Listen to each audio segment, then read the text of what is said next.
आनंद समर्थ साईनाथ महाराज की जय। सदाशिव समारंभां शंकराचार्य मध्यमां अस्मदाचार्य पर्यन्तां वंदे गुरु परंपरां। गुरु ब्रह्मा गुरु विष्णु गुरुर्देवो महेश्वरः गुरु साक्षात् परब्रह्म तस्मै श्री गुरुवे नमः।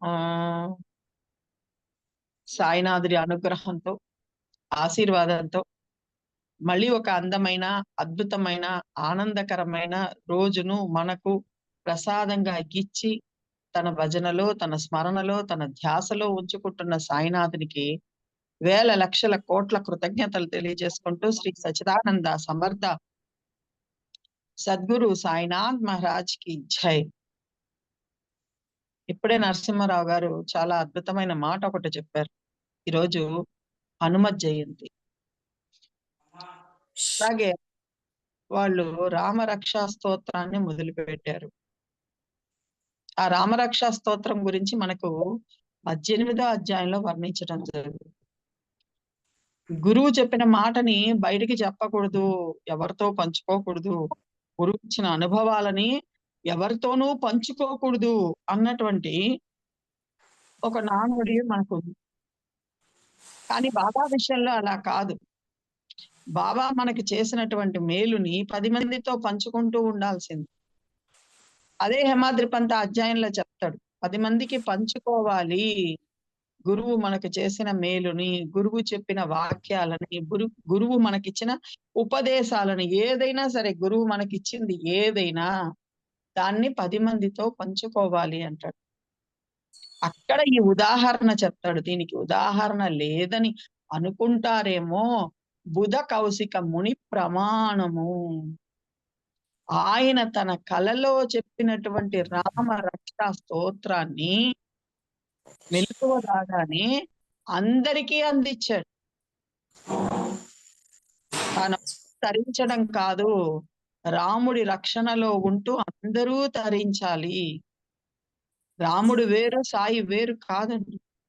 అందుకే ఈరోజు మన ISSBSTలో రామ రక్ష కవచం, మనం సాయిరాముడు సాయిరాముడు అని చెప్పుకుంటున్నాం. గత వారం కూడా రామనవమి గురించే చెప్పుకున్నాం.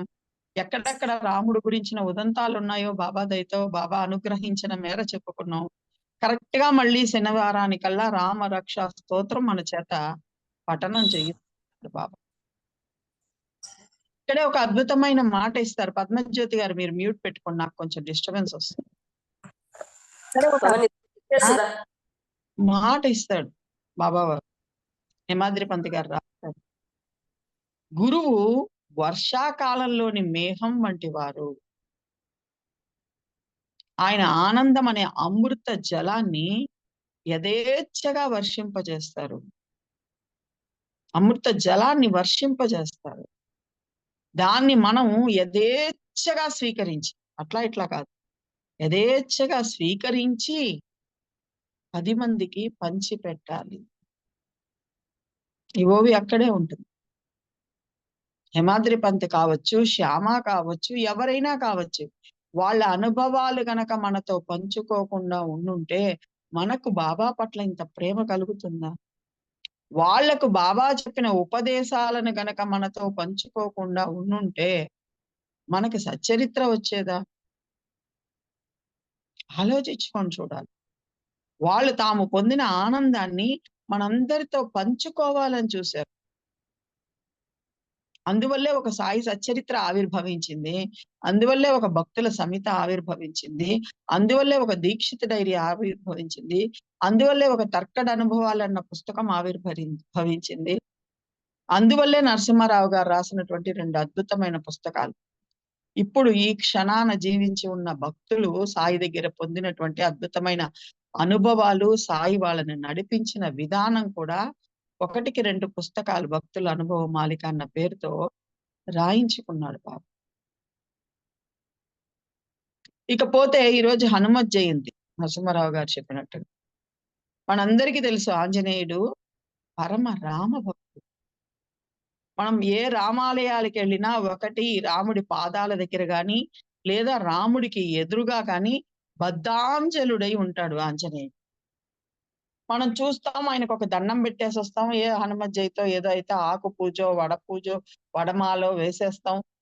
ఆయనకి దండం పెట్టేసుకుంటాం, పూజ చేసేస్తాం, వచ్చేస్తాం. రైట్, చెయ్యాలి, తప్పకుండా చెయ్యాలి. దాంట్లో ఏమాత్రం తప్పు లేదు.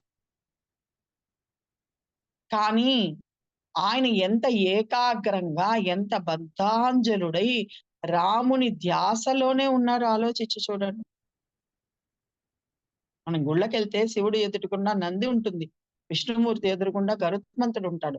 రాముల వారికి ఎదురుగుండా ఆంజనేయ స్వామి ఉంటారు. ముందు వీళ్ళని దర్శించి తర్వాత మూల విరాట్టుని దర్శించమని మన పెద్దవాళ్ళు చెప్తూ ఉంటారు. వాళ్ళిద్దరికి మధ్యలో కూడా రాకూడదని చెప్తూ ఉంటారు.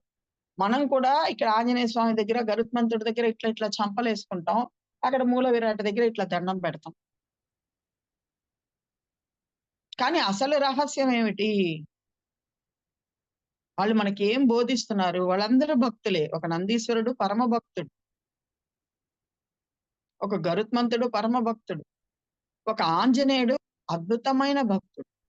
ఎందుకు అద్భుతమో మీకు చెప్తాను నేను. గరుత్మంతుడు గాని, ఆంజనేయుడు గాని అద్భుతమైన భక్తులు. వాళ్ళు మనకి ఏం నేర్పిస్తున్నారు? చూడండి, వాళ్ళ ధ్యాస వేరే లేదు. మనం అందరం చిన్నప్పటి నుంచి ఒక శ్లోకం వింటూ ఉంటాం. యత్ర యత్ర రఘునాథ కీర్తనం తత్ర తత్ర కృతమస్తకాంజలి బాష్పవారి పరిపూర్ణ లోచనం భావయామి సమర్థ రాక్షసాంతకం. ఈ శ్లోకం మనం అందరం చెప్పుకుంటూనే ఉన్నాం.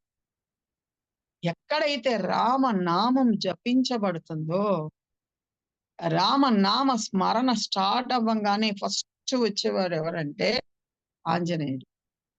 ఎలా వస్తారంట?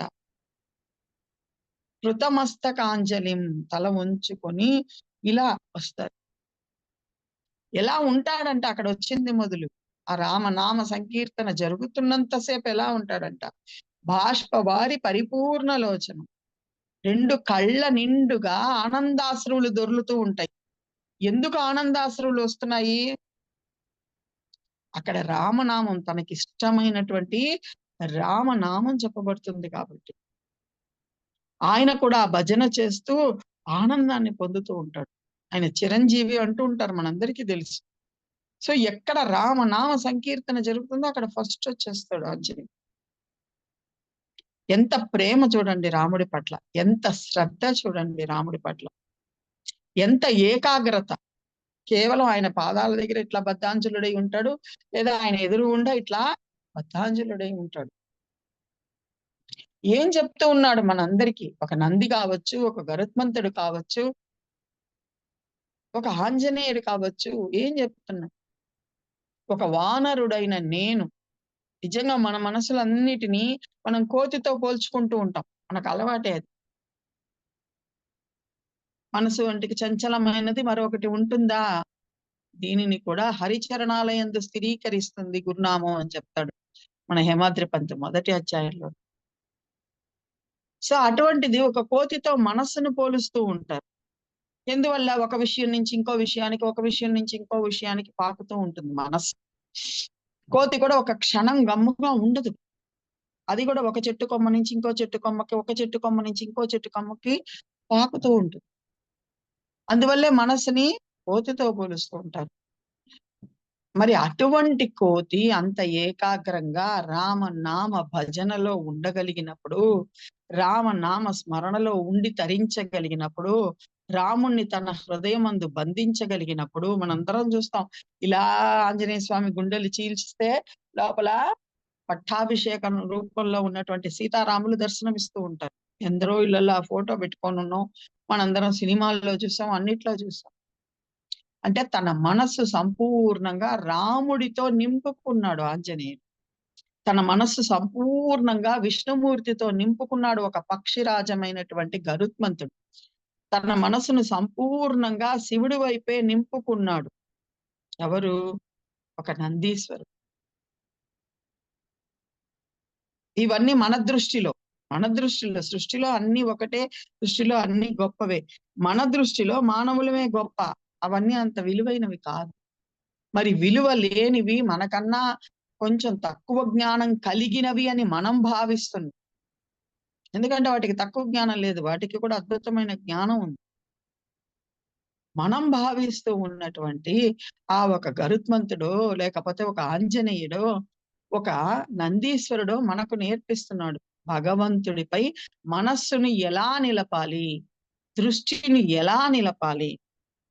ఇంక మన సచ్చరిత్రలోకొచ్చేసటికి, మన సాయినాథుడి దగ్గరికొచ్చేటటికి, మనం ప్రతి గుళ్ళో కూడా తాబేలును చూస్తూ ఉంటాం. సేమ్ అది కూడా అంతే. ఒక తాబేలు మనకు నేర్పిస్తుంది. నేను నా దృష్టిని సాయినాథుడిపై నిలిపినట్లుగా, ఏ అలజడి కలిగినా, బయట నుంచి నాకు ఎటువంటి అలజడి వచ్చినా, ఆ చిప్పలోకి జారుకున్నట్టుగా మీరు కూడా అలా ఉండండి అని నేర్పిస్తుంది తాబేలు. నేను ఇటువంటి అద్భుతమైన స్థితికి చేరుకోగలిగినప్పుడు, ఒక వానరుడైన నేను చేరుకోగలిగినప్పుడు, మనం ఆంజనేయ స్వామి విగ్రహాలు పెట్టేస్తున్నాం, ఆయనకి పూజలు చేసేస్తున్నాం, ఆకు పూజ చేసేస్తున్నాం, వడమాల వేసేస్తున్నాం. తప్పు కాదండి, మళ్ళీ చెప్తున్నా. కానీ ఆంజనేయుడి దగ్గర నుంచి మనం ఏం నేర్చుకోవాలో నేర్చుకోవటం లేదు. ప్రతి ఒక్కటి మనకు గురువే నేర్చుకోగలిగితే. ఏం నేర్చుకోవాలో నేర్చుకోవడం లేదు. పరోపకారార్థం ఇదం శరీరం అన్నట్టుగా, దైవ కార్యంలోనే శరీరాన్ని అరగదీయాలి అని సచ్చరిత్రలో కూడా ఒక మాట ఉంది. ఆజన్మాంతం ఆయువుని సత్కార్యాల్లోనే అరగదీయాలి అంటాడు యమాద్రి పంత్. అలా ఆంజనేయుడు కూడా తాను నమ్ముకున్న సుగ్రీవుడి కోసం, తన భగవంతుడైన రాముని కోసం తన శరీరాన్ని అరగదీశాడు. వాళ్ళ సేవలోనే ఉండిపోయాడు. వాళ్ళ సేవలోనే ఉండిపోయాడు ఆంజనేయుడు. అది సేవ అంటే, నిష్కామ కర్మ. ఎటువంటి ఫలితాన్ని ఆశించలేదు. తాను చేసిన ప్రతిదీ కూడా లంకను ఒక్క ఉదుటులో లంఘించడం కావచ్చు, అక్కడికెళ్ళి సీతా దర్శనం చేసుకోవడం కావచ్చు, ఆ తల్లి ఇచ్చినటువంటి చూడామణి తీసుకురావడం కావచ్చు, అట్లాగే రాములు వారిచ్చిన ఉంగరం ఆ తల్లికి ఇవ్వడం కావచ్చు, ఆంజనేయుడి దగ్గర అది రావణాసుడి దగ్గరికెళ్తే తోకకు నిప్పంటిస్తే ఆ లంకా నగరాన్నంతా దహింపజేయడం కావచ్చు, మళ్ళీ అక్కడి నుంచి ఒక్క ఉదుటున ఒక్క లంగేసి ఇటువైపుకు రావడం కావచ్చు, అన్నీ కూడా నేను చెయ్యలేదు. రామ మహిమ వల్లే జరిగింది. రాముడే నా చేత చెయ్యించాడు. ఆయన నామమే చెయ్యించింది. సో, ఆలోచించి చూడండి, ఎంతగా అహంకారం లేకుండా ఉన్నాడు ఆంజనేయుడు. ఎందుకు చెప్తున్నా అంటే, ఈరోజు టాపిక్ ఆయనే అందించారు. మనం కూడా అందులో నుంచి ఏం నేర్చుకోవాలి? ఈసారి నుంచి ఆంజనేయుడిని ఏ దృష్టితో చూడాలి గుడికెళ్ళినప్పుడు? సృష్టి మారదండి. సృష్టి అలాగే ఉంటుంది. మనం ఎదిగే కొద్దీ మన దృష్టిలో మార్పొస్తుంది. ఇప్పుడు అక్కడికెళ్ళినప్పుడు ఇట్లా చంపలేసుకోము. తండ్రి, నీ వంటి ఏకాగ్ర భక్తిని నాకు కలుగజెయ్యి అని వేడుకుంటాం. నీలా నేను కూడా మనసులో సాయిరాముని నిలుపుకునే శక్తిని నాకు ప్రసాదించు అని వేడుకుంటాం. గరుత్మంతుడిని చూసినా కూడా ఇట్లిట్లా వేసుకోము. అక్కడ కూడా అదే, ఒక పక్షిరాజమైన నీవు చేయగలిగినప్పుడు నేను ఆ దృష్టి పెట్టలేకుండా ఉన్నాను తండ్రి, నాకు ప్రసాదించు అని నంది దగ్గరికెళ్ళి చెవులో ఏదేదో చెప్పేయడం, చేసేయడం. ఆయన ఏకాగ్రతను పాడు చేయడం తప్ప ఇంకోటి ఉండదు మనకి. యాక్చువల్‌గా శివుడికి, నందికి మధ్యలో కూడా వెళ్ళకూడదంటారు. ఎందువల్ల? ఆయన ఏకాగ్రంగా శివ ధ్యానంలో ఉన్నాడు ఒక భక్తుడక్కడ. మనం ఏం చేస్తాం? ఆయన చుట్టూ దీపాలు పెట్టేస్తాం. దీపం పెట్టకూడదని కాదండి. ఎక్కడ పెట్టాలో అక్కడ పెట్టాలి దీపం. దీపం అసలు జ్ఞానానికి ప్రతీక. లోపల వెలిగించుకోవాలి. సరే, మనం గుడికెళ్ళాం కాబట్టి దీపం పెట్టడంలో తప్పు లేదు. ఏం చేస్తున్నాం? నంది చుట్టూ పెట్టేస్తాం. మనల్ని కూర్చోబెట్టి మన చుట్టూ దీపాలు పెడితే ఎలా ఉంటాయని ఆలోచిస్తామా? ఆలోచించం. అక్కడ సాక్షాత్ నందీశ్వరుడే కొలువై ఉన్నాడు అన్న భావన వచ్చినప్పుడు ఇవన్నీ మనం చెయ్యం. ఆయన ఏకాగ్రంగా శివ ధ్యానంలో ఉన్నాడన్న భావన వచ్చినప్పుడు ఆయన్ని తడవడము, ఆయన చెవులో వెళ్లి మన కోరిక చెప్పడము ఏమి చెయ్యం. ఆయనకొక నమస్కారం పెట్టుకొని, అటువంటి ఏకాగ్రతను నాకు కూడా కలిగించు తండ్రి అని వేడుకుంటాం. ఆలోచించి చూడండి. ఇంకొక అద్భుతమైన మాట. మనందరం గుర్తుపెట్టుకోవాల్సిన మాట. తన గురించి పొగుడుతూ ఉంటే ఆంజనేయుడు రాడు. రాముల వారి గురించి చెప్తూ ఉంటే ఆంజనేయుడొస్తాడు. అందుకనే మన ఐఎస్ఎస్-బిఎస్టీలో కూడా రామ రక్షా కవచాన్నే మొదలుపెట్టిచ్చాడు సాయిబాబా. గుర్తుపెట్టుకోండి. ఆంజనేయ స్తోత్రాలు ఉన్నాయి, హనుమాన్ చాలీసాలు ఉన్నాయి. హనుమాన్ చాలీసా చదవకూడదా అని కాదండి. ఆయనకి ఇష్టమైనది చెయ్యాలి అనుకుంటే మనం ఏం చెయ్యాలో చెప్తూ ఉంటాం. హనుమాన్ చాలీసా ఖచ్చితంగా చదవాలి. అది మనకు ధైర్యాన్ని, స్థైర్యాన్ని, వీర్యాన్ని, విజయాన్ని అందిస్తుంది. కానీ ఆయనకి ఏది ఇష్టమో అది చేయాలి మనం. ఆయనకి రామ భజన ఇష్టం, రామనామం ఇష్టం. సో ఆయన దగ్గరికి వెళ్ళినప్పుడు, ఆంజనేయ స్వామి గుడికి వెళ్ళినప్పుడు ఆయనకు ఒక నమస్కారం చేసుకొని అక్కడ కూర్చొని, మనకు పద్యాలు రావనుకోండి, పాటలు రావనుకోండి, ఏం అవసరం లేదు. సాయిరామ, సాయిరామ, సాయిరామ, సాయిరామ్, సాయిరామ్ అనుకొని వస్తే చాలు, ఆనందిస్తాడు ఆంజనేయుడు. తృప్తి పడిపోతాడు ఆంజనేయుడు. ఇవన్నీ కిటికలండి, భక్తిలో ఉండే టెక్నిక్స్. మనకి పెద్దలు ఎవరు చెప్పటంలా. ఈ పూజ చెయ్యి, పునస్కారం చెయ్యి అని చెప్పేశారు. మనము ఎందుకని ప్రశ్నించలేదు. ఆ తంతులోనే ఉండిపోతున్నాం. బాబా అందుకనే చెప్పాడు, నాకు తంతుతో పని లేదు. ప్రేమ ఉన్న చోటే నా నివాసం. నాకు ప్రేమ ఒక్కటి తప్ప వేరేకేది అవసరం లేదు. సో మనం ఏది కూడా బాబా దగ్గర తంతు కింద చెయ్యకూడదు. ఆ ప్రేమతో చెయ్యాలి. ఆ ఇష్టంతో చెయ్యాలి. అందుకే కదా పండిట్‌కు వసుడైపోయాడు బాబా. 11వ అధ్యాయంలో పండిట్‌కి వసుడైపోయాడు బాబా. నా ఉపాయాలేవి వాడి దగ్గర చెల్లలేదురా. తన గురువు వలె భావించి నాకు త్రిమూర్తులు. అప్పటి వరకు అసలు అక్కడున్న భక్తులెవరు బాబాను తాకడానికి కూడా సాహసించేవాళ్ళు కాదు. మహల్సా ప్రతి ఒక్కడు కంఠంలో అలా గంధం పూసేవాడు అంతే. అటువంటిది పండితి అప్పుడే వచ్చాడు. అప్పుడే వచ్చిన వాడి చేత అంత అద్భుతంగా త్రిపుండ్రాలు గీపించుకున్నాడు కదా! అతను అందులో ధైర్యంగా బాబా ముఖాన్ని ఇలా పట్టుకొని త్రిపుండ్రాలు ఇలా గీసాడు. గుర్తుపెట్టుకోండి.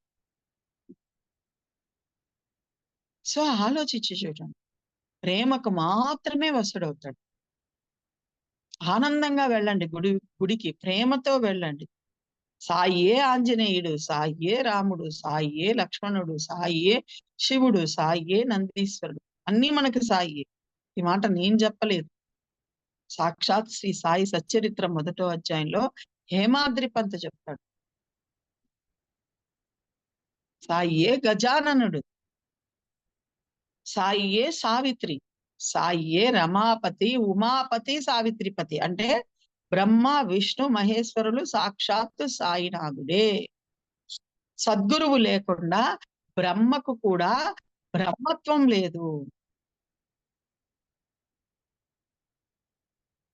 సో బ్రహ్మ ఏదైనా ఒక పని చెయ్యాలి అంటే ఆ పని చెయ్యడానికి కావలసిన చైతన్యంగా, శక్తిగా ఉన్నది సద్గురువే. ఈ సృష్టిని నడపాలి అంటే ఎక్కడ ఏది సృష్టింపబడాలి, ఎలా సృష్టింపబడాలి, ఏ ఆకారంతో సృష్టింపబడాలి అన్ని ఆజ్ఞాపించేది సద్గురువే. అటువంటి సద్గురువు సాయినాథ్. అందుకనే మొదలుపెట్టేటప్పుడు కూడా మనం చెప్పుకున్నాం, గురు బ్రహ్మ, గురు విష్ణు, గురుదేవో మహేశ్వరః, గురు సాక్షాత్ పరబ్రహ్మ. సాయినాథుడు సాక్షాత్ పరబ్రహ్మమే. అందుకే హేమాద్రి పంతు ప్రేమగా ఒక మాట చెప్తాడు, ఎవరైనా ఏమైనా అనుకోండి, మనకు మాత్రం సాయి సంపూర్ణ భగవంతుడు అంటాడు. ఆ మాట నన్ను కదిలిచ్చేస్తూ ఉంటుంది. ఎందుకంటే ఇప్పుడు చాలా జరుగుతున్నాయి, యూట్యూబ్‌లో కావచ్చు, అక్కడక్కడ కావచ్చు. వాళ్ళేమైనా అనుకోనియండి, మనకెందుకు? మన అనుభవాలు మనవి. బాబా మనల్ని ఎలా చెయ్యి పట్టి నడిపిస్తున్నాడో, ఎంత అద్భుతంగా మనపై ప్రేమ వర్షాన్ని కురిపిస్తున్నాడో మనకు మాత్రమే తెలుసు. అన్యులకిది కట్టుకథ అంటాడు యమత్రి పంత్. ఎందువల్ల? వాళ్ళ దగ్గర అనుభవాలు లేవు. మరి వాళ్ళు వస్తారా? వాళ్ళ వంతు వస్తేనే గాని బాబా పిలిపించుకోడుగా. తన దగ్గరికి రానిచ్చుకోడుగా. చెప్పాడుగా, అల్లా వాడికి రుణపడి లేడురా, నేను వాడికి యజమాని కాదు అని చెప్పాడు 11వ అధ్యాయం. అల్లా రుణపడి లేకపోతే ఎవరైనా ఈ మసీదు మెట్లు ఎలా ఎక్కగలరు అన్నాడు. నిజంగా అందుకే నేను చెప్తుంటా 19వ అధ్యాయంలో మాట. మనం అందరం గుర్తుపెట్టుకోవాలి బాబా అద్భుతమైన మాటలు ఉంటాయి ప్రతి అధ్యాయంలో కూడా. రుణానుబంధం కారణంగానే మనం కలుసుకున్నాం. అందాం. ఇక్కడ అమరులెవరున్నారు అంటాడు బాబా. ఆయనతో మనకు రుణానుబంధం ఉందండి. లేకపోతే మీరందరూ ఎవరు? నేనెవరు? ఏ నెల్లూరులో ఒక మూల కూర్చొనున్న నన్ను మిమ్మల్ని కలిపాడంటే అంతకు మించిన ప్రేమ, ఆయన ప్రేమ మనకేముంది చెప్పండి?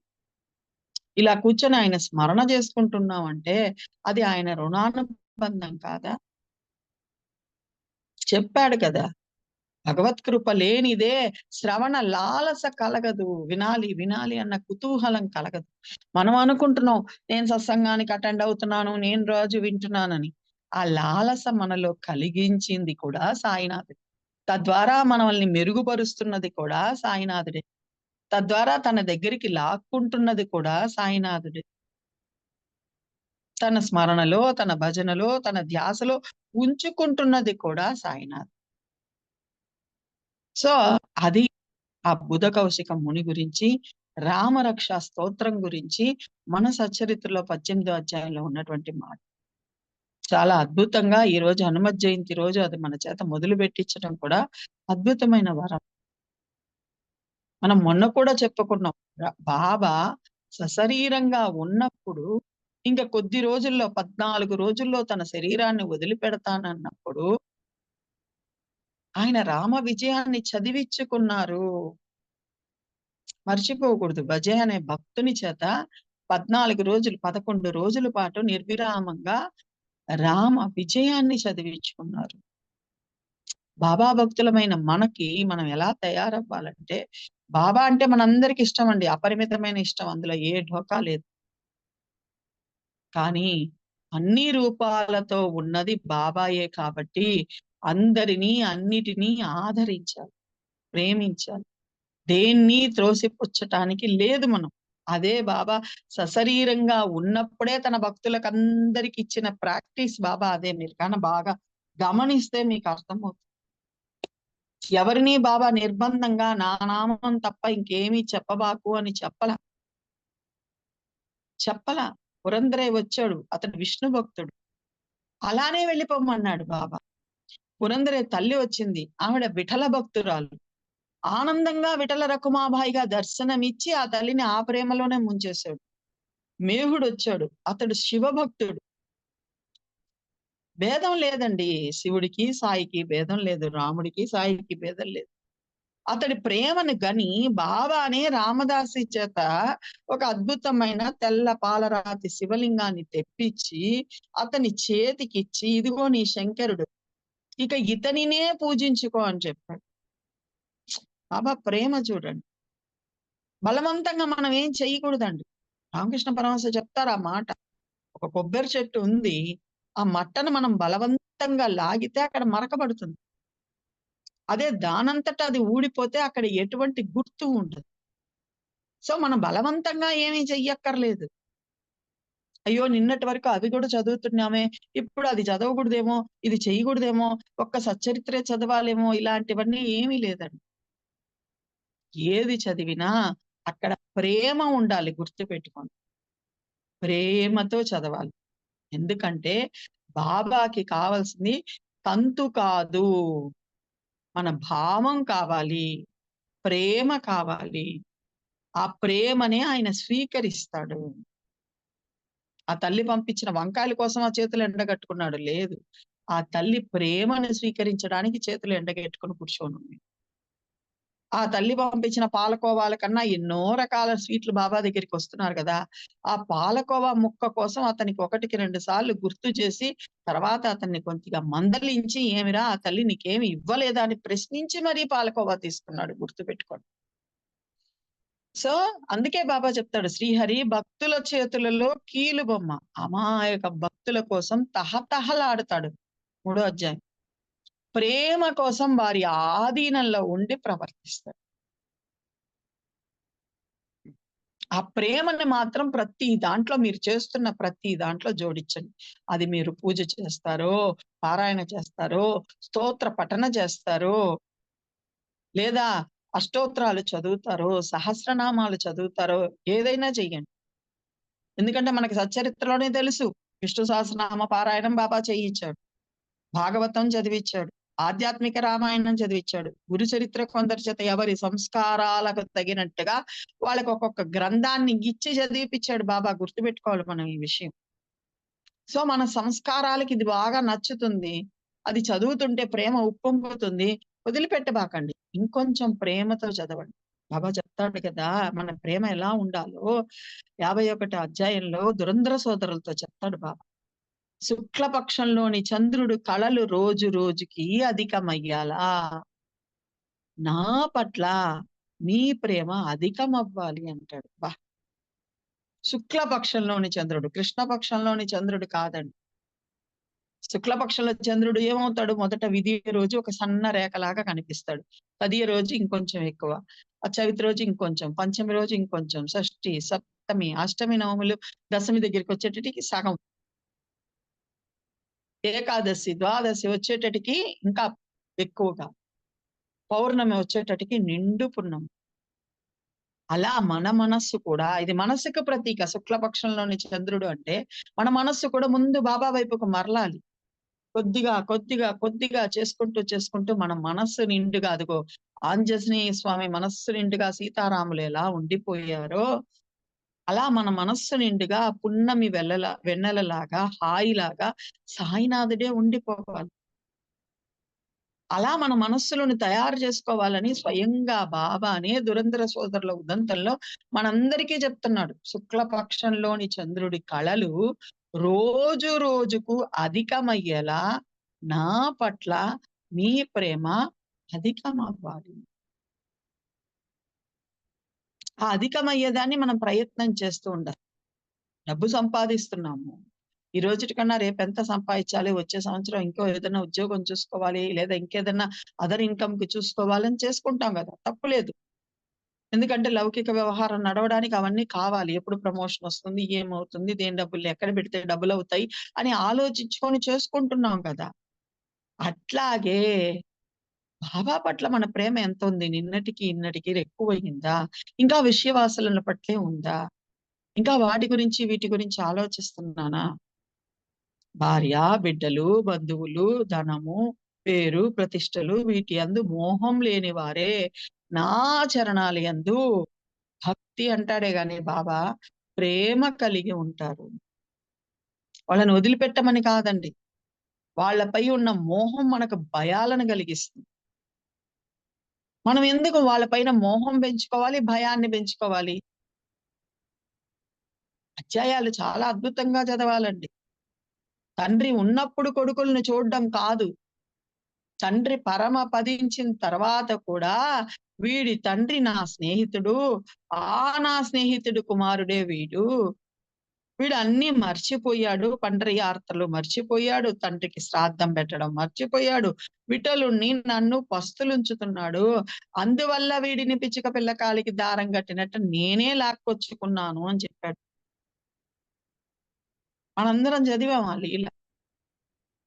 ఆ లీల ద్వారా మనకి ఏం అర్థం కావాలి?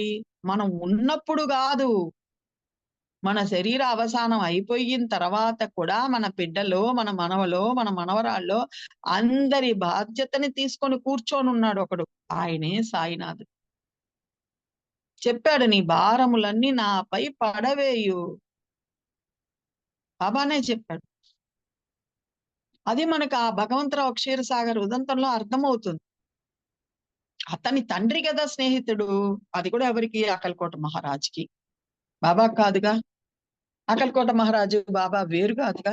నువ్వు ఏ దేవీ దేవతనైనా పూజిస్తూ ఉండు, బాబాకు రుణపడి ఉన్నట్టే. ఆ రహస్యం తెలియాలండి మనకి. ఆ రహస్యం తెలియాలి అంతే. అవన్నీ రహస్యాలు. పిలిపించుకున్నాడు బాబా.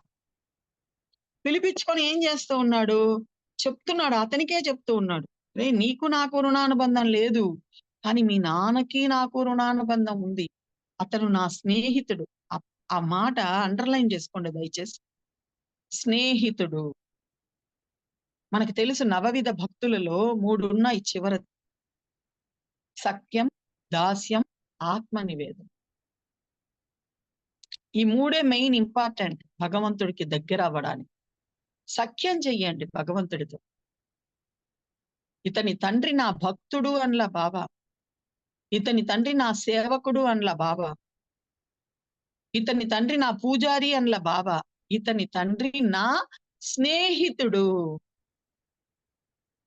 మనందరికీ తెలుసు, మనం బంధువులతో ఏమైనా చెప్పమేమో గాని, భార్యాభర్తల మధ్య కూడా సీక్రెట్స్ ఉండొచ్చేమో గాని, స్నేహితులతో ప్రతిదీ పంచుకుంటాం. సో ఆయన కూడా ప్రతిదీ బాబాతో పంచుకునేవాడు. అక్కలకోట మహారాజుతో పంచుకునేవాడు. ఆయనతో సఖ్యం చేశాడు, దాస్యం చేశాడు. అందువల్ల బాబా ఇక్కడ ఆ పదం వాడాడు. సో మనం కూడా భగవంతుని దయచేసి దూరంగా పెట్టబాకండి. ఇప్పటి వరకు పూజలు పునస్కారాలతో అయిపోయింది, ఓకే, తప్పులేదు. ఎందుకంటే అవన్నీ ఎలిమెంటరీ క్లాస్. అది పాస్ అయితేనే బాబా దగ్గరికి రాగలం. పిహెచ్డి చెయ్యాలి అంటే 10th క్లాస్ పాస్ అవ్వాలి, ఇంటర్మీడియట్ పాస్ అవ్వాలి, డిగ్రీ పాస్ అవ్వాలి, పోస్ట్ గ్రాడ్యుయేషన్ పాస్ అవ్వాలి, అప్పుడే పిహెచ్డి దగ్గరికి వచ్చేది. సో బాబా క్లాస్ ఎటువంటిది, రమ్యమైన పాఠశాల ఎటువంటిది, పిహెచ్డి లాంటిది. అక్కడ ఒకటే ఉంటుంది, అందరిలో అన్నిటిలో సాయిని చూడడమే. ఒకే సబ్జెక్ట్ మీద థియరీ ఉంటుంది, వేరే ఉండదు. సో తప్పు లేదు, పూజలు పునస్కారాలు చేశాం ఇప్పటిదాకా, ఏది తప్పు కాదు. అవన్నీ కలిపి చెప్తాడు కదా, దేవీ దేవతలు తన భక్తులను సద్గురువుకు అప్పగించడం ఎంత ఆశ్చర్యకరం అంటాడే మాతృపని. సో వాళ్ళే మనల్ని తీసుకొని వచ్చి సద్గురువు దగ్గరికి చేర్చారు. ఎప్పుడో ఒక దండం పెట్టాము, ఎప్పుడో ఒక టెంకాయ కొట్టాము, ఒక పూజ చేశాము, దేన్ని గమనించారో తీసుకొని వచ్చి మనల్ని సద్గురువు చెంత కూర్చోబెట్టేశారు. ఇప్పుడు మనం ఏం చెయ్యాలి, మళ్ళీ పాత పద్ధతులు చేయకూడదు. 10th దాకా ఒక సబ్జెక్ట్ చదివాం, ఇంటర్మీడియట్ వచ్చాక సబ్జెక్టులు మారిపోతాయి. ఎంపీసీ అయితే మ్యాథ్స్, ఫిజిక్స్, కెమిస్ట్రీ ఉంటుంది, బైపీసీ అయితే బయాలజీ, ఫిజిక్స్, కెమిస్ట్రీ ఉంటుంది. అవే చదవాలి, అవి చదవనంటే కుదరదుగా. అట్లాగే ఇక్కడ కూడా బాబా దగ్గరికి వచ్చేస్తే ఈ మూడే ఉండాలి, సఖ్యం, దాస్యం, ఆత్మ నివేదన. అదే ఆంజనేయుడి దగ్గర మనకు కనిపిస్తుంది. రాముల వారితో అద్భుతమైన సఖ్యం కలిగిన వాడు. సఖ్యం ఉంది కదా అని చనువు తీసుకోవాలి. దాస్యం, నేను ఈ దాసుడిని, బంటుడిని. బంటు ఆయనకి తెలుసు, బ్రహ్మజ్ఞానం కూడా తెలుసు. రాముల వారే అడుగుతారు, నీకు నాకు ఏం భేదం ఉంది అని అడుగుతాడు. ఉపాధి రూపంగా చూస్తే నువ్వు భగవంతుడివి, నేను భక్తుడను. చైతన్యాంశగా చూస్తే నువ్వు నేను ఒకటే రామ అంటాడు. కానీ ఏ రోజు అలా ప్రవర్తించాల, బంటుగానే ఉండడానికే ప్రాధాన్యత ఇచ్చాడు, దాసుగానే ఉండడానికే ప్రాధాన్యత ఇచ్చాడు. రావణాసురుడి దగ్గరికి వెళ్ళినప్పుడు కూడా నేను రామదూతను అని చెప్పుకున్నాడు. నేను పలానా పలానా అని తన గురించి చెప్పుకోవాలి. సో మనం కూడా ఇప్పటి నుంచి ఆ మూడే పాటించాలి. ఒకటి దాస్యము, ఒకటి సఖ్యము, ఒకటి ఆత్మ నివేదన ఆటోమేటిక్ గా జరిగిపోతుంది. ఈ రెండు చేస్తే అది వచ్చేస్తుంది. 1వ క్లాస్ పాస్ అయితే 2nd స్టాండర్డ్ తీసుకెళ్లి కూర్చోబెట్టేస్తారు, మనం ఏం చేయగలం. పాస్ అయిపోయావు కాబట్టి ఆటోమేటిక్ గా కూర్చోబెట్టేస్తారు. అట్లాగే నువ్వు సఖ్యం, దాస్యం చేస్తూ వచ్చావా, ఆయనతోనే ప్రతి విషయం ముచ్చటించటం సఖ్యం. ఒక తుకారాం చూడండి, అలాగే ఉంటాడు. ఒక అన్నమయ్య చూడండి, అలాగే ఉంటాడు. ఒక రామదాసు చూడండి, అడుక్కుంటారు అందరూ. ఒక్కసారి వచ్చి ఆ మొఘల్ సామ్రాజ్య ఆ నవాబుకి సారీ చెప్పు, క్షమాపణ చెప్పు, చాలు నిన్ను విడిచిపెడతాడు అంటారు. ఆయన ఎవరికి విన్నవించుకుంటాడు, సీతమ్మకు విన్నవించుకుంటాడు. సీతమ్మ ఒకరోజు చెప్పవే, నేను ఇలా ఇబ్బంది పడుతున్నాను. రాముల వారికి విన్నవించుకుంటాడు, రాముల వారిపై కోప్పడతాడు. మనకి వింత అనిపిస్తుంది, ఎవడబ్బా సొమ్మని కులుకుతూ తిరిగేవని పాట మాత్రం పాడుకుంటూ ఉంటాం. నాకు అప్పుడు అనిపించేది, ఏంటి ఈయన ఇలా పాటలు కూడా పాడున్నారని. సచ్చరిత్ర దగ్గరికి వచ్చాక నాకు అర్థమైంది, బాబానే స్వయంగా 24వ అధ్యాయంలో చెప్తాడు, కోప్పడవలసి వస్తే నాపై కోప్పడు. నీకు కామం, క్రోధం, అభిమానం ఉధృతంగా లేస్తే నా వైపు మళ్ళించు, నిజానికి అవి నా పాదాల వద్దే విశ్రమిస్తాయి అన్నాడు. ఇంకొక మాట 6వ అధ్యాయంలో, దేవుని ద్వారం వద్దే తలను వంచండి, దేవుని ఎదుటే కొంగు చాచండి, దేవుని అనుగ్రహాన్ని పొందండి. మనం అలా చేయము. ఏదన్నా ఒక సమస్య వస్తే ముందు పక్కింటి వాళ్ళకి, అక్కింటి వాళ్ళకి, అమ్మకి, నాన్నకి, ఎదురింటి వాళ్ళకి, అప్పలు చెల్లెలకి అందరి దగ్గర ఏడ్చేసి అప్పుడు బాబా దగ్గరికి పోతాం. ఆయన ఏం చెప్తాడు, నీకు ఏది వచ్చినా తీర్చవలసిన వాడిని నేను, నా దగ్గర వచ్చి కొంకు చాచమని చెప్తాడు. సో మనం బాబాతో ఉండవలసింది ఈ మూడే. ఆంజనేయుడు చేసిందే మనం పట్టుకోవాలి. ఆ గరుత్మంతుడు చేసిందే మనం పట్టుకోవాలి. ఆ నందీశ్వరుడు చేసిందే మనం పట్టుకోవాలి. సఖ్యం దాస్యం పట్టుకోవాలి. ఆత్మ నివేదనం ఆటోమేటిక్ గా ఆయనే కలిపేసుకుంటాడు ఆయనలో మనవని. ఇది మనకు ఆంజనేయుడు నేర్పిస్తాడు. దాస్య భక్తి నేర్పిస్తాడు. భజన భక్తి నేర్పిస్తాడు. భజిస్తూ ఉండు, రామనామాన్ని భజిస్తూ ఉండు, భజిస్తూ ఉండు. అదే కదా మనకి 19వ అధ్యాయంలో రామనామం గురించి ఎంత అద్భుతంగా చెప్పబడుతుంది. వెంటనే ఇప్పుడు రామనామం అంటున్నావేమో, సాయి రామ అనుకోండి, ఏం పర్వాలేదు. పుట్టి రామ అనుకున్నా పర్వాలే, ఆయన్నే పిలిచినట్టు. గురుచరిత్రలో ఉంది కదా, దున్నపోత దున్నపోత అన్నా కూడా తరించబడ్డాడా లేదా? ఆలోచించండి. అప్పుడు మనకు కూడా అంతటి ప్రేమ కలుగుతుంది, అంతటి సఖ్యం కలుగుతుంది. ప్రతి చిన్న విషయం మనం అనుకుంటున్నాం, బాబాతో ఇవన్నీ చెప్పకూడదు, అవే చెప్పాలి, ఇంతంతా చెప్పకూడదు అని. నువ్వు చెప్పినా చెప్పకపోయినా మన ఇంట్లో మన ఒంట్లో జరిగే సమస్త విషయాలు ఆయనకి తెలిసిపోతూ ఉంటాయి. సమస్తం తెలిసిపోతూ ఉంటుంది. మన కడుపులో ఎప్పుడో పుట్టిన ఆలోచన కూడా ఆయనకి తెలిసిపోతూ ఉంటుంది.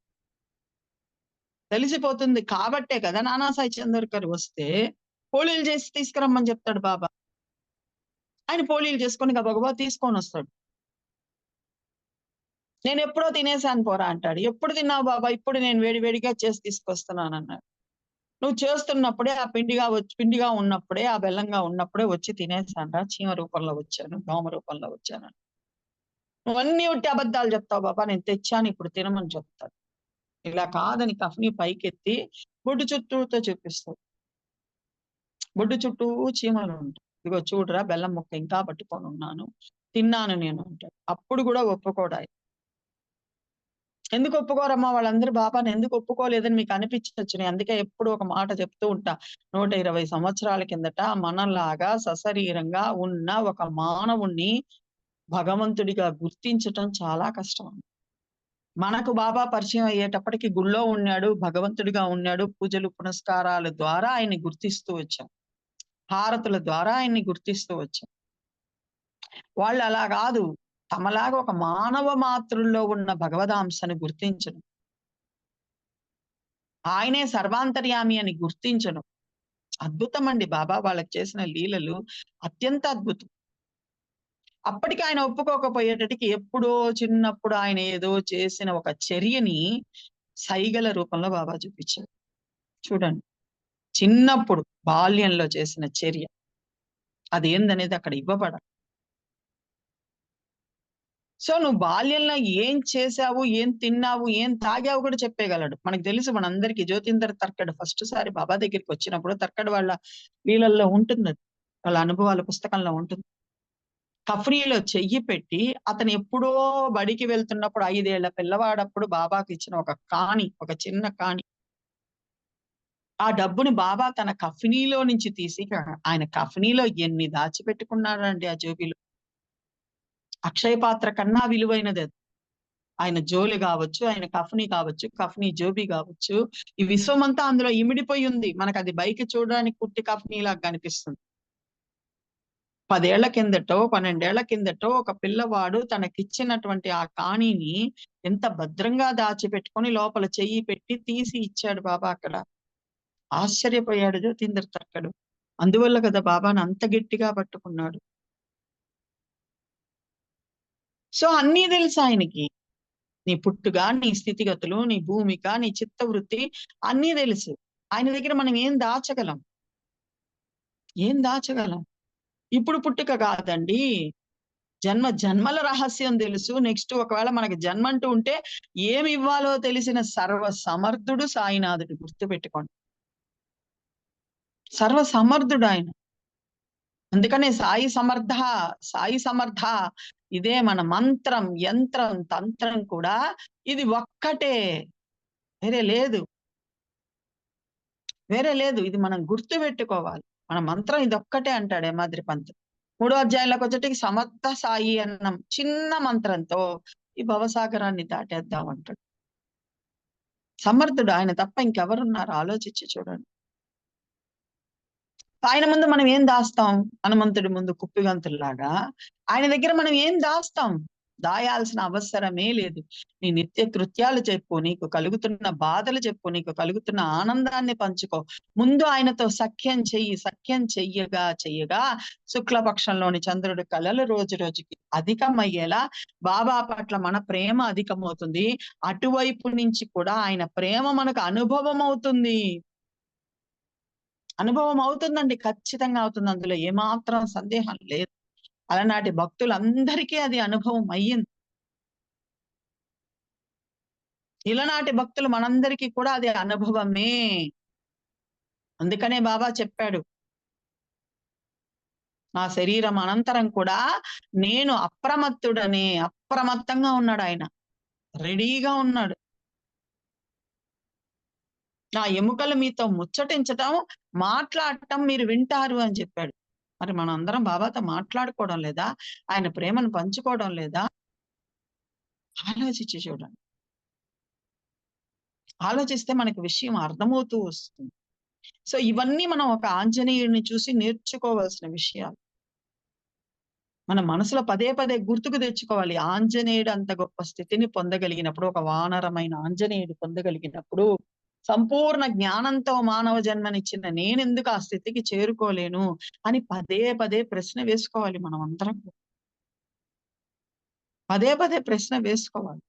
అప్పుడు మనం కూడా మనస్సు నిండుగా సాయిని కొలువరా అనే పాట ఉంది కదా! అలా మన మనస్సులను సాయితో నింపుకుంటాం. మన మనసులు సాయితో నిండిపోతాయి.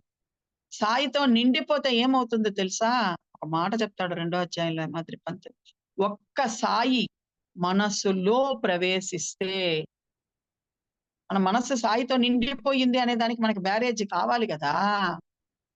జ్వరం ఉంది అనే దానికి థర్మామీటర్ పెట్టుకుంటున్నాం. బీపీ ఉంది అనే దానికి బీపీ మెషిన్ పెట్టుకుంటున్నాం. షుగర్ ఉంది అనే దానికి షుగర్ స్ట్రిప్ పెట్టుకొని చూస్తున్నాం. పారామీటర్లు ఉన్నాయి అన్నిటికి. వాటి ద్వారా తెలుసుకుంటున్నాం. మరి మన మనస్సు నిండుగా సాయియే ఉన్నాడు అనేదానికి ప్రతీక ఏంటి? What is the parameter? Satcharitra చెప్తుంది. ఒక్క సాయి నీ మనసులో ప్రవేశిస్తే సకల సృష్టి సాయిమయం అయిపోతుంది. ఒక్క సాయి మన మనసులోకి ప్రవేశిస్తే సకల సృష్టి. నేను చూస్తున్న జడ పదార్థాలు కావచ్చు, జీవ పదార్థాలు కావచ్చు, వస్తువులు కావచ్చు, విషయాలు కావచ్చు, వ్యక్తులు కావచ్చు, గుళ్ళు కావచ్చు, గోపురాలు కావచ్చు, చర్చిలు కావచ్చు, మసీదులు కావచ్చు, హిందువులు కావచ్చు, ముసల్మాన్లు కావచ్చు, క్రిస్టియన్లు కావచ్చు, ఇంకా వేరే ఏది జాతి, మతానికి సంబంధించిన వారు కావచ్చు, అందరూ సకల సృష్టి అంటే ఇవన్నీ వస్తాయి. మనం సాయి భక్తులం ఈ విషయంలో చాలా జాగ్రత్తగా ఉండాలి. ఎవరిని అనవసరంగా తూలనాడకూడదు. అందుకే బాబా సశరీరంగా ఉన్నప్పుడే బడే బాబాని తన దగ్గర పెట్టుకున్నాడు. అబ్దుల్ బాబాని తన దగ్గర పెట్టుకున్నాడు. హాజీని తన దగ్గరికి పిలిపించుకున్నాడు. ఒక కుష్ఠరోగంతో, జిహుప్స కలిగేటువంటి కుష్ఠరోగంతో, వాసన వచ్చేటువంటి కుష్ఠరోగంతో, చర్మం అంతా ఊడిపోయిన కుష్ఠరోగస్తుని తన దగ్గర పెట్టుకొని, అందరిలో నన్ను చూసే ప్రయత్నం చెయ్యండి. మీరు ఒకరికొకరు జనులు, ఒకరికొకరు వేరు అని అనుకుంటున్నారు. ఎంతటి అమాయకులు మీరు అంటాడు. ఆ సఖ్యాన్ని నేర్పిచ్చాడు. తనకి దగ్గరగా పెట్టుకున్నాడు బాగోజీ షిండేని. లెండి తోటకెళ్ళేటప్పుడల్లా గొడుగు పట్టుకోవాలి. వీళ్ళందరూ చుట్టూ ఉండాలి. మనందరికీ ఆ పోస్చర్ తెలుసు. బాబా ఒక గోడకు ఆనుకొని ఉంటాడు. బాగోజీ షిండే గొడుగు పట్టుకొని ఉంటాడు. సమీపంలోనే దీక్షిత్తు, ఇంకా ఇంకా ఎవరెవరో ఒక ముగ్గురు, నలుగురు నిలబడుకొని ఉండే ఫోటో మనందరి ఇళ్లలో ఉంటుంది. మనందరం చూస్తూ ఉంటాం. కానీ బాబా అక్కడ ఎంత అద్భుతమైన చమత్కారం చేశాడు. అందరినీ ఒక తాటిపై తీసుకొనొచ్చాడు. సో మన మనస్సులు కూడా బాబా ప్రేమతో నిండిపోయిందనే దానికి గుర్తేమిటంటే, సకల సృష్టి సాయిమయం అనిపించాలి. భేదభావం ఎక్కడా లేవకూడదు. ఎవరిని కించిత్తైనా తక్కువ చేసి మాట్లాడకూడదు. బాబా ఒక మాట చెప్పాడు, మనందరికీ తెలుసు ఆ మాట. ఎవరిని దూషించినా నన్నే దూషించినట్టు, ఎవరి నోటికి ముద్ద పెట్టినా నాకే పెట్టినట్టు అన్నాడు. బాగా గుర్తు పెట్టుకోండి. ఎవరిని దూషించినా అన్నాడు. అంతేగాని సాయి భక్తులను దూషించినా అనలా. నువ్వు ఎవరినైనా దూషించు, నన్ను బాధ పెట్టావురా, ఎందుకు తిడుతున్నావు, నన్నెందుకు బాధ పెడుతున్నావు అంటున్నాడు. నువ్వు ఎవరి నోటికైనా అందించు ముద్ద. వెళ్తూ ఉన్నావు ప్రసాదాలు ఏదో తీసుకొని వెళ్తూ ఉన్నావు, పంచాలని వెళ్తూ ఉన్నావు. బాబా గుడి బయట ఉన్న వాళ్ళకే పంచాలని లేదు.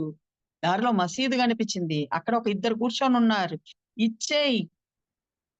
వాళ్ళల్లో కూడా బాబాను చూడు. దారిలో చర్చి కనిపించింది. అక్కడ కూడా ఎవరో కూర్చొని ఉన్నారు. ఇచ్చేయి. ఒక పావలా డబ్బులు ఇస్తావో, ఒక ప్యాకెట్ ఇస్తావో, భోజనం ఇస్తావో ఇవ్వు. అందరినీ సమదృష్టితో చూడు. సచ్చరిత్ర చెప్పేది అదే. That is unconditional love.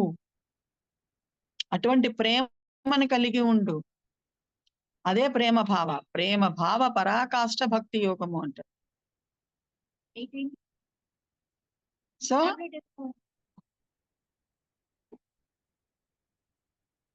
So అటువంటి స్థితిని ప్రసాదిస్తాడు బాబా.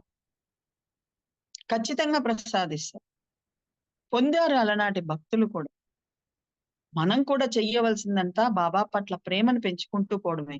పెరగాలి ప్రేమ అంటే బాబా ఎవరు ఎక్కడున్నారన్న సత్యం మనందరికీ తెలుసు కదా! సర్వజీవులలో ఉన్నారు. అందరి హృదయాలలో తిష్ట వేసుకొని ఉన్నాడు. ఆయన కేర్ ఆఫ్ అడ్రెస్ ఇచ్చేసాడు మనందరికీ.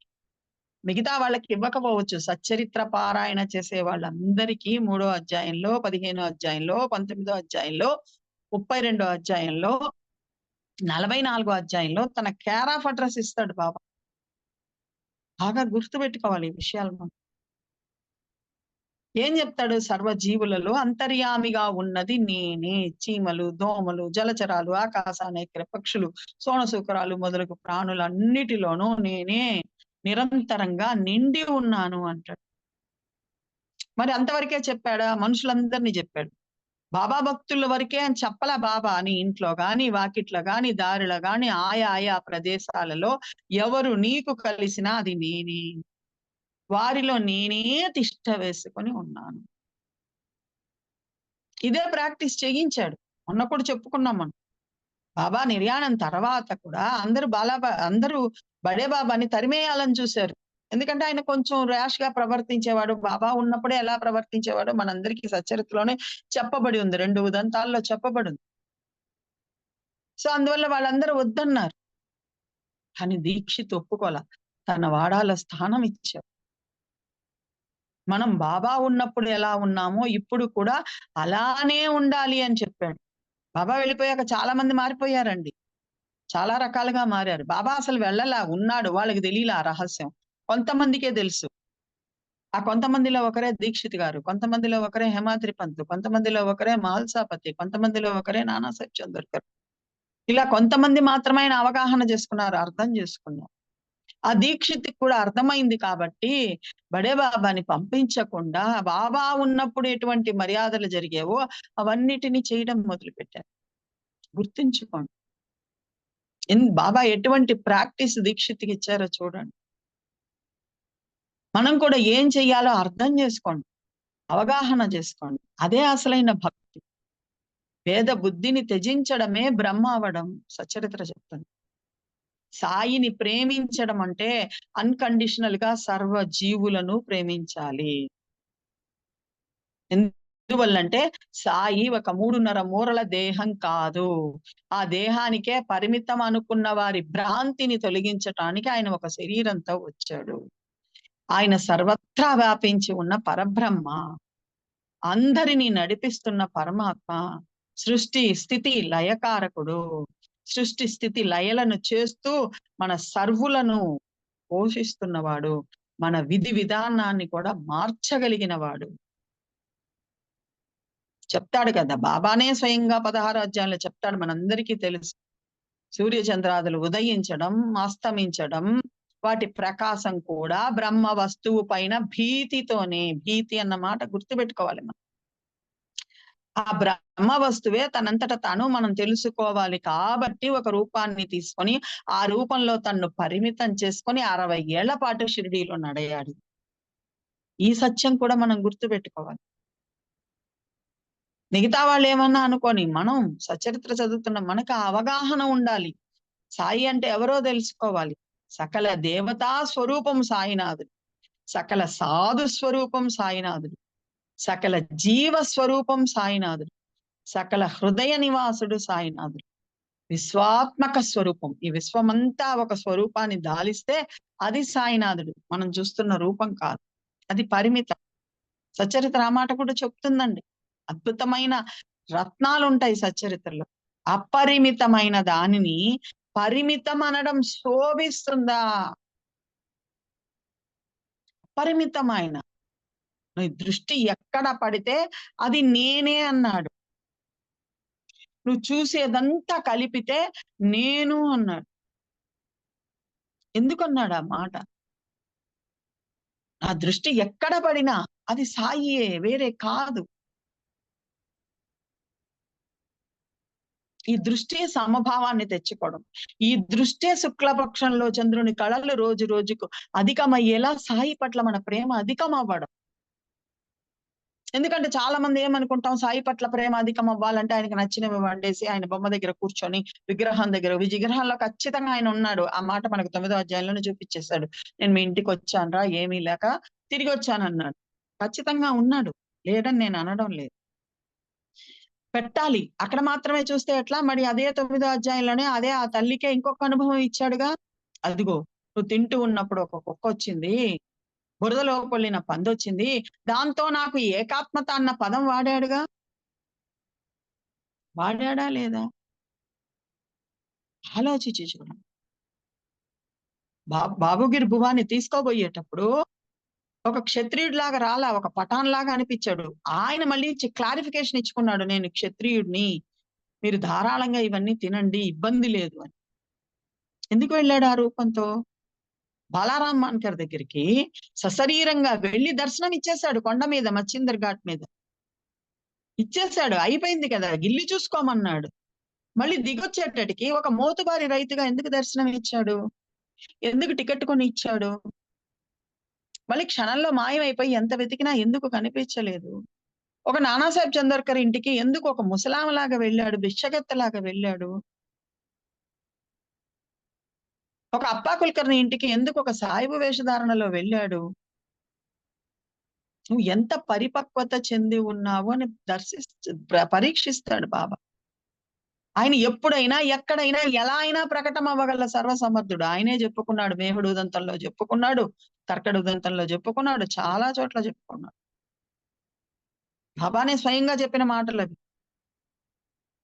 మరి నీ ముందు వచ్చే వాళ్ళని సాయి కాదని ఎలా అనుకుంటావు? ఒక భక్తుడు పిలిస్తే భోజనానికి వెళ్తే, ఆయన భిక్షగాడి రూపంలో వెళ్తే, వాళ్ళు చెప్పులు పెట్టే దగ్గర భోజనం పెడితే తినేసి వచ్చాడు బాబా. బాబా రూపంలో వెళ్తే బ్రహ్మాండంగా లోపల పిలిచి పెడతారుగా. ఎందుకు భిక్షగాడి రూపంలో వెళ్ళాడు? ఆలోచించు. ఆలోచిస్తే మనకి విషయం అర్థమవుతుంది. మనం లీలలు చదివేస్తున్నాం, పారాయణ చేస్తున్నాం. దయచేసి పారాయణ చేయబాకండి, పరాయణత్వం చెందండి, ప్రయాణం చెయ్యండి, పరాయణత్వం చెందండి. దీని ద్వారా బాబా నాకేం చెప్పాలనుకుంటున్నాడు? నాలో ఉండే ఏ దుర్గుణాన్ని తీసేయాలనుకుంటున్నాడు? నన్ను ఎలా మారమంటున్నాడు ఈ లీల ద్వారా? ఎలా మారమంటున్నాడు? ఇదే మన ప్రయత్నం అయి ఉండాలి. అప్పుడు మనలో మార్పు వస్తూ వస్తుంది. అప్పుడు ఆయన పట్ల ప్రేమ కలుగుతూ వస్తుంది. అప్పుడు అందరినీ, అన్నిటినీ మనం సమభావంతో చూడగలుగుతాం, ప్రేమించగలుగుతాం, ఇష్టపడగలుగుతాం. మళ్ళీ చెప్తున్నాను, సర్వ జీవులను ప్రేమించడమే, సర్వ జీవులను ఆదరించడమే, సర్వ జీవులకు ఉపకారం చేయకపోయినా ఎటువంటి అపకారము చేయకుండా ఉండడమే సాయినాథుడిని ప్రేమించడం. సింపుల్ అండి. సచ్చరిత్ర మొత్తం సారం ఇదే. నీ వల్ల ఆయన ఉపకారం చేయకపోయినా పర్వాలా, నీకు చేతగాల, డబ్బులు ఇవ్వాలని అనిపించలా, మీ ఇంటికి పిలిచి మంచినీళ్ళు పెట్టాలని అనిపించలా, వాళ్ళని కుక్కలాగా అరవబా, అపకారం చెయ్యబా, అనవసరంగా నిందించబా. ఇవి ప్రతి ఒక్క లీలలో సాయినాథుడు మనకు చూపిస్తూ ఉన్నాం. ప్రతి ఒక్క లీలలో చూపిస్తున్నాడు. డబ్బులు అడిగిన వాడిగా మళ్ళీ వచ్చేటట్టుకి కదా సాయిని గుర్తించలేకపోయాడు. ఆలోచించండి. ఏ రూపంలో అయినా, ఎప్పుడైనా నీ ముందు దర్శనమిస్తాడు. ఆయన్ని గుర్తించే ప్రయత్నం మనమే చేయాలి. జార విడుచుకోకూడదు. ఇలా వస్తేనే బాబా, అలా వస్తే కాదు. ఎవరో సాయిబొచ్చాడు, ఎవరో క్రిస్టియన్ వచ్చాడు, ఎవరో ముసలోళ్ళొచ్చారు, మొత్తకోళ్ళొచ్చారు అని అనుకోవడానికి లేదు. సాయి భక్తులకు మాత్రం ఎటువంటి కండిషన్స్ అప్లై లేవు. బాగా గుర్తుపెట్టుకోండి. అది మనం అందరం గుర్తుపెట్టుకోవాలి. అప్పుడు సాయినాథుడి పట్ల మనకు శుక్లపక్షంలోని చంద్రుడి కళల అధికమయ్యేలాగా ప్రేమ అధికమవుతూ వస్తుంది. దురంధర సోదరులు ఉదంతం తీసుకొని నిదానంగా చదవండి. వాళ్ళేం చేయలా. పెద్ద పెద్ద పనులేం చేయలా. సక్రమంగా వాళ్ళ విధులు నిర్వహిస్తూ భగవంతుడు చెప్పినట్టు ధార్మికంగా నడుచుకున్నారు. ఎవరి జోలికి వెళ్ళలేదు అనవసరంగా. అక్కడ ఆ మాట ఇస్తాడు. అనవసరంగా ఎవరి జోలికి వెళ్ళలేదు. వాళ్ళ వల్ల అయితే ఉపకారం చేశారే గాని ఎవరికీ ఎటువంటి అపకారము తలపెట్టకపోకుండా ఉండడం వల్ల నా దర్బార్ జనులు అన్నాడు బాబా. ఏంటండి ఆ మాట? బాబాకొక దర్బార్ ఉంది. ఆ దర్బార్ ఏంటో నీకు తెలియాలంటే 16 అధ్యాయం చదువు. ఆయన సభా మండపం ఎంత అద్భుతంగా ఉంటుందో చెప్తాడు బాబానే హేమాద్రి పంత్ చేత చెప్పిస్తాడు మనందరి కోసం.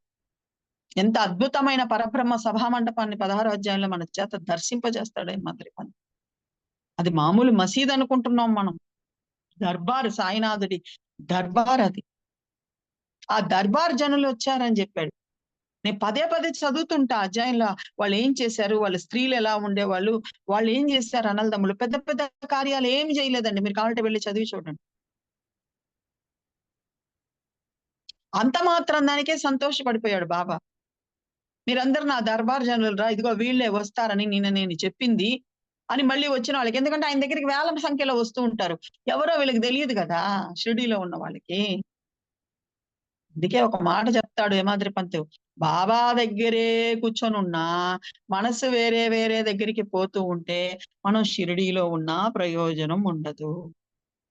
అదే మనం వేల మైళ్ళ దూరంలో ఉన్నా మనస్సు భగవంతుడు చెప్పిన మాటల దగ్గర, వచనాల దగ్గర ఉండి ధర్మబద్ధంగా నడుచుకుంటే మనం షిరిడీలో సాయి దగ్గర ఉన్నట్టే.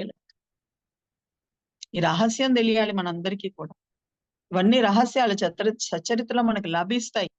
మనం ఎలా ఉండాలో తెలియజేస్తాయి. బాబా వారు స్వయంగా ఉన్నప్పుడే వీళ్ళందరికీ తెలియడం లేదండి. చాలా ఇదిగా మాట్లాడుకుంటున్నారు. మనందరికీ తెలుసు 6 అధ్యాయంలో గోపాలగుండు తెప్పించాడు మసీదుని బాగు చేయాలని. బాబా ఏం చేశాడు? ఇంతకన్నా శిథిలంగా ఉన్న మందిరాలకంతా ఆ రాళ్లను పంపించి మందిరాలను పునరుద్ధరించాడు బాబా.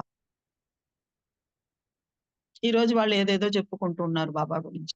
ఎందువల్ల? వాళ్ళ దగ్గర సచ్చరిత్ర లేదు. మన దగ్గర సచ్చరిత్ర అనే సత్యం ఉంది. బాబా ఉన్నప్పుడు ఎలా ఉన్నింది? ఏం చేశారన్న సత్యం ఉంది.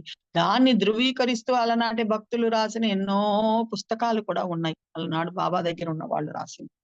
ఒక దాసగణ గారిది కావచ్చు, ఒక దీక్షిత్ గారిది కావచ్చు, ఒక తర్కణిది కావచ్చు. చాలా మంది ఉన్నారు. వాటిని ధృవీకరిస్తూ యెస్ ఇది జరిగిందని ధృవీకరించి భక్తుల అనుభవ సంహిత కావచ్చు. సో మనమందరం కూడా అటువంటి ఆంజనేయుడు భక్తిని కలిగి ఉండాలని, అటువంటి సఖ్యము, దాస్యము చెయ్యాలని, భగవంతుడిని మన స్నేహితుడిగా చేసుకుంటే మనం వేరే ఏది ఆలోచించాల్సిన అవసరం లేదు. మళ్ళీ నేను భగవంతరావు క్షీరసాగర్ ఉదంతమే మీకు అందిస్తూ ఉన్నాను. భగవంతుడిని స్నేహితుడు చేసుకుంటే మళ్ళీ మనం ఏమీ చెయ్యవలసిన అవసరం లేదు. మన తర్వాత కూడా మన కుటుంబాన్ని చెయ్యి పట్టి నడిపిస్తాడు. వీటి గురించిన ఆందోళనలను వదిలిపెట్టి సాయినాథుడి ప్రేమలో మునుగుదాం. ఆయన స్మరణలో ఉందాం. ఆంజనేయుడు రాముడు ఎక్కడ భజింపబడితే అక్కడ ఆంజనేయుడు వస్తాడు. కానీ మనం ఒక్కసారి సాయి అని ప్రేమతో పిలిస్తే సాయియే స్వయంగా షిరిడీ నుంచి ద్వారకామయిని, తులసి బృందావనాన్ని, గోదావరి నదిని, సభా మండపాన్ని, ధునిని అన్నిటినీ తీసుకొని మన ఇంట్లోకి వచ్చి కూర్చుంటానంటున్నాడు కాబట్టి చూడండి అక్కడ భక్తుడు వస్తాడు భగవత్ స్మరణలో. ఇక్కడ సాక్షాత్ పరబ్రహ్మే నువ్వు నన్ను స్మరిస్తే నేను సమస్త షిరిడీ వస్తువులతో పాటు వచ్చి నీ ఇంట్లో ఉంటాను రా, నీ ఎదురుగా ఉంటాను. ఆనందంగా నా భజన చేస్తూ ఉంటే వింటూ ఉంటాను. నా స్మరణ చేస్తూ ఉంటే వింటూ ఉంటాను. నాతో ముచ్చటిస్తూ ఉంటే వింటూ ఉంటాను. నీ కష్టాలు చెప్పుకుంటూ ఉంటే ఓదారుస్తాను అని చెప్తూ ఉంటే ఇటువంటి భగవంతుడు మనకి ఎక్కడ లభిస్తాడండి? అందుకే హేమాద్రి పంత్ ఒక అద్భుతమైన మాట వాడతాడు. సాక్షాత్తు భగవంతుడు కూడా ఈయనని అర్థం చేసుకోలేడేమో. ఏంది? ఒక భక్తుడు స్మరణ చేసినంత మాత్రాన అన్ని తీసుకొని పరిగెత్తుకొని వచ్చేస్తాడా? ఎవరు అర్థం చేసుకోగలరండి బాబాని?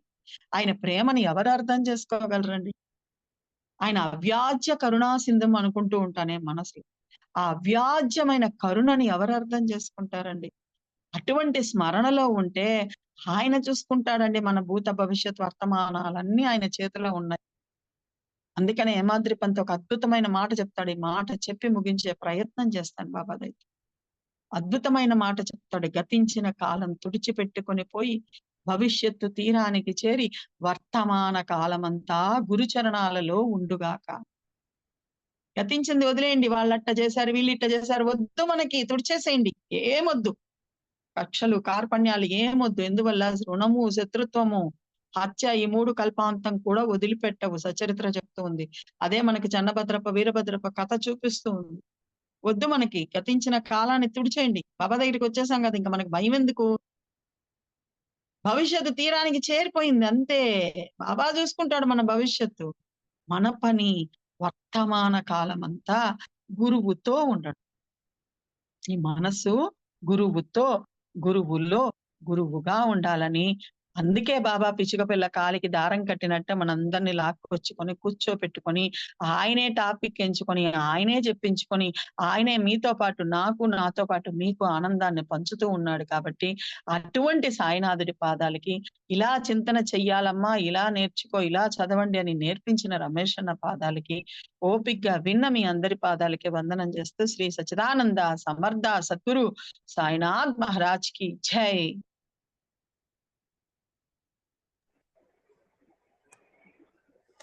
సాయిరామ్. సాయిరామ్ అండి అందరూ. బాబాదైతే నిన్న నుంచి బాలేదండి, సన్ స్ట్రోక్ వచ్చింది. అయ్యో. మా పిల్లలు మెసేజ్ పెట్టేసాయి, వద్దు మెసేజ్ పెట్టేసాయి అంటూ ఉన్నారు.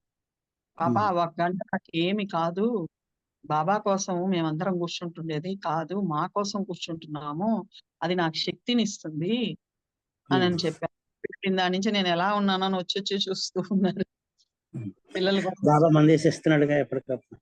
అంతే చెప్పాడు కదా, ఆయన సన్నిధి ఉంటే సర్వరోహాలను హరిస్తానన్నాడు. కరెక్ట్ అమ్మ. ఇవాళ ఇది కూడా బాబా యొక్క సందేశంతోనే రామరక్షా స్తోత్రం పెట్టడం జరిగింది. మనకి ఐడియా లేదు, చెయ్యాలి లేదు. అది ఇవాళ నుంచి పెట్టాలని సంకల్పం ఇచ్చింది కూడా బాబాయే. మేము అనుకున్నాము శ్రీరామనవమిగా అయింది కదా, ఆ శ్రీరామనవమి సందర్భంగా మన 6వ తారీఖు అయింది, ఇప్పుడు పెడుతున్నాడేమో 10వ తారీఖున ఊరుకున్నాం. కానీ ఇవాళ బాబా దయ వల్ల కరెక్ట్గా రాఘవేంద్ర స్వామి గుడిలో ఉన్నాం. పొద్దున్న ఉదయం ఇవాళ బెంగళూరులో ఉన్నాం మేము. కొంచెం ఒక ఆబ్దికం గురించి వెళ్ళవలసి వచ్చింది, మా అమ్మగారి ఆబ్దికం గురించి. ఇక్కడ ఉన్నాం కాబట్టి రాఘవేంద్ర స్వామి గుడిలో ఉండగా అంతా అయిపోయిన తర్వాత టక్కన ఒక్కసారి ఆలోచించాడు బాబా. ఇవాళ హనుమత్ జయంతి, మా అమ్మగారు హనుమత్ జయంతి రోజున పరంపదించారు. అప్పుడు ప్రతి ఏడాది కూడా అప్పుడే వస్తుందన్నమాట.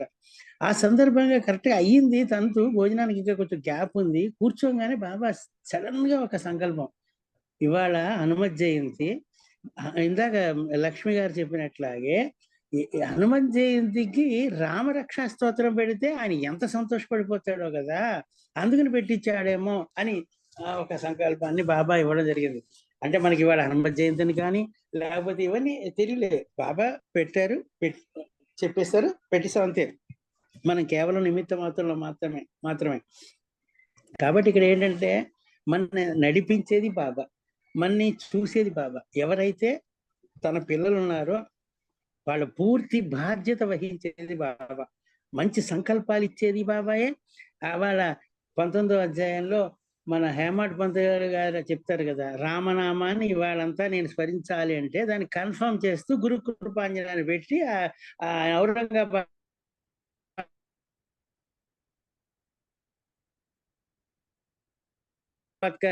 పొద్దున్నే ఇంకేదో పాడిస్తున్నాను రా అని కన్ఫర్మ్ చేశాడు. అలాగా సంకల్పం ఇచ్చేది ఆయనే. ఇవాళ నేను ఎందుకు పెట్టించానో తెలుసా రామరక్షా స్తోత్రం?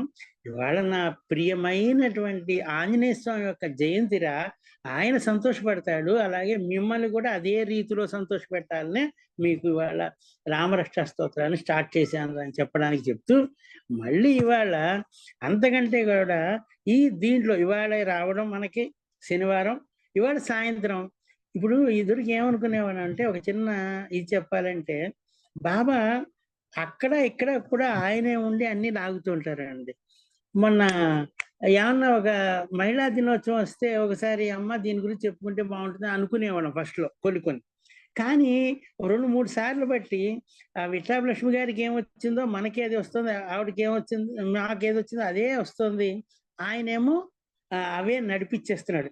ఇవాళ కూడా హనుమత్ జయంతి గురించి ఎంత అద్భుతంగా వచ్చింది, రాముల వారి గురించి ఎంత వచ్చింది, సేమ్ రామ రక్షాస్తోత్రం గురించి 18వ అధ్యాయంలో బుధ కౌశికం గురించి ఎలా వచ్చింది. ఇవన్నీ కూడా ఏదో మనం చేసేస్తున్నాం అన్న చాలా అజ్ఞానం. ఏది జరిగినా కూడా బాబాయే మన్ని చెయ్యి పట్టుకొని మార్గదర్శిగా మనకి మార్గం చూపిస్తూ చెప్పేది ఆయనే, థియరీ ఆయనే, ప్రాక్టికల్ ఆయనే చేస్తున్నారు, మన్ని నడిపిస్తున్నారు. నిజంగా మనం ఎంత అదృష్టవంతులం అండి. ఈ గంటన్నర హాయిగా బాబా యొక్క పాదాల దగ్గర ఉండి ఆయన దర్బార్లో కూర్చుని ఆయన గురించి మనం ఎంతో అద్భుతంగా వింటున్నాం అంటే ఎంత అదృష్టం అండి. రామ దర్బార్ అని భద్రాచలంలో జరుగుతూ ఉంటుందండి. సాయంత్రం కరెక్ట్గా 7 ఆ ప్రాంతాలకి భద్రాచలంలో జరుగుతుంది దర్బార్ అని. మంచి వేదాలు చదువుతారు కొంతమంది, 4 వేదాలు చదువుతారు. ఎప్పుడైనా ఎవరైనా భద్రాచలం వెళ్తే చూడొచ్చు. సాయంత్రం 7ంటికి అలా వెళ్తే ఎంత అద్భుతంగా ఉంటుందంటే సంకీర్తనలు పాడతారు. రాముల వారు వచ్చి దర్బార్లో కొలువే కూర్చుంటారు. సీతమ్మ, రాముల వారు, లక్ష్మణస్వామి, ఆంజనేయ స్వామి అందరూ కూర్చుంటారు. అందరూ కూర్చుండగా ఆ దర్బార్ నడుస్తుంటుందండి. సాయంత్రం వేదాలు, అలాగే కీర్తనలు, మంచి ఇవన్నీ కూడా పంచాంగం ఇది అన్ని చెప్తారండి. మళ్ళీ మన సాయిరాముడి దర్బారు మళ్ళీ మన షిరిడిలో జరుగుతూ ఉంటుందండి. జరిగేది ఇప్పుడు కూడా జరుగుతోంది కూడా, మనం తెలుసుకోవట్లేదు. కానీ అదే దర్బారు మళ్ళీ సాయిరాముడు నడిపించారండి. ఆ దర్బార్లో బయటికి వచ్చిన ఎన్నో జ్ఞాన రత్నాన్ని మనకి పంచిపెడుతూ బాబా అప్పుడు ఇప్పుడు కూడా మనకి ఇస్తున్నాడండి. కాబట్టి ఇది కూడా ఇప్పుడు బాబా దర్బారే. అది బాబా దర్బార్ ఓపెన్ చేశాడు కాబట్టే ఈ జ్ఞానరత్నాలన్నీ కూడా మనందరికీ బాబా పంచిపెడుతున్నాడు. కాబట్టి ఈ అవకాశాన్ని ఇచ్చిన సాయిరాముడికి ఎంత ఆనందంతో, ఉత్సాహంతో ఆయన పాదాలు పట్టుకుని మనం ఆయన్ని